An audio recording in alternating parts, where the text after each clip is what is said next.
উচ্চতৰ মাধ্যমিক শিক্ষা সংসদৰ গুৰুত্বপূৰ্ণ সিদ্ধান্ত উচ্চতৰ মাধ্যমিক পৰীক্ষাৰ শেহতীয়া ফলাফলত অসন্তুষ্ট শিক্ষাৰ্থীৰ বাবে অনুষ্ঠিত হ'ব বিশেষ পৰীক্ষা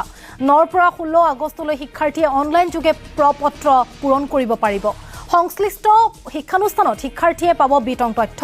পৰীক্ষাত অৱতীৰ্ণ নতুন মূল্যায়নৰ আধাৰত পাব মাৰ্কশিট বিপৰীতে জমা দিব লাগিব বৰ্তমানৰ মাৰ্কশিট আৰু সকলো নিয়মীয়া বেটাৰমেন্ট প্ৰাইভেট পৰীক্ষাৰ্থীৰ বাবে মুকলি এই সুবিধা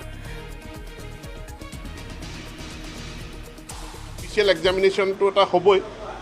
গতিকে ৰি এক্সাম নহয় কাৰণ এক্সাম হোৱাই নাই গতিকে ৰি এক্সামিনেশ্যনৰ কথাটো অহা নাই গতিকে বিশেষ পৰীক্ষা এটা তেওঁলোকৰ কাৰণে অনুষ্ঠিত হ'ব আৰু এইটো দেৰি নহয় খুব সোনকালে আমি অনুষ্ঠিত কৰিম এইবাৰ হায়াৰ ছেকেণ্ডেৰীৰ প্ৰথম বছৰত যিমানখিনি নাম ভৰ্তি হ'ব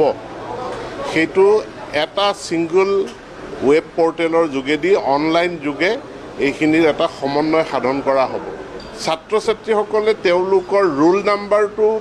জৰিয়তে তেওঁলোকেও ইয়াতে পঞ্জীয়ন কৰিব আৰু তেওঁলোকে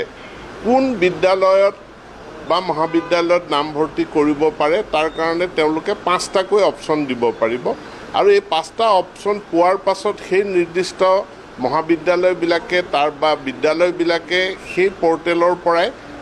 কাক নামভৰ্তিৰ কাৰণে সিলেকশ্যন কৰিব বা যোগ্য বিবেচিত কৰিব তাৰ এখন তালিকা তেওঁলোকে তাতে এপ্ৰুভ কৰিব প্ৰাইভেট স্কুল যিবিলাকৰ ক্লাছ 10 লৈকে এতিয়া পাৰমিশ্যন আছে ক্লাছ 11 যদি তেওঁলোকে আৰম্ভ কৰিব বিচাৰে তেনেহ'লে চৰকাৰে অনুমতি দিব ডিগ্ৰী কোৰ্চৰ কাৰণে এডমিশ্যন আমি 20% আসন মহাবিদ্যালয়সমূহক বৃদ্ধি কৰিবৰ কাৰণে অনুৰোধ জনাইছোঁ এইবাৰ প্ৰয়োজন সাপেক্ষে ডে শিফ্ট ইভিনিং শিফ্ট কৰাৰ কাৰণেও আমাৰ ফালৰ পৰা আমি পৰামৰ্শ